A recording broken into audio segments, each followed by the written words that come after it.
Errekor guztiak hautziko dituen edizioa izatea da antolatzaileen helburua. 70.000 lagun baino gehiago etortzea espero dute, eta bisitariek Bartzelona hiriburuan eta inguruetan 300 milioi euro ustea.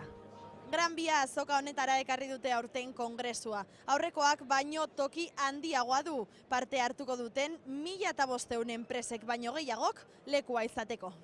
Sarean nabigatzeko abiadura da urten Mobile World Kongreseko izarra. Espainiara 4G teknologia ez da ziurrenik 2014 bukaerar arte iritziko, baina enpresa gehienek honi egokitutako terminalak aurkeztu dituzte. Huawei txinatarrak Ascens P2 munduko mugikorrik azkarrena ekarri du. Puedes descargar películas, aplicaciones, vídeos a 150 megabits por segundo.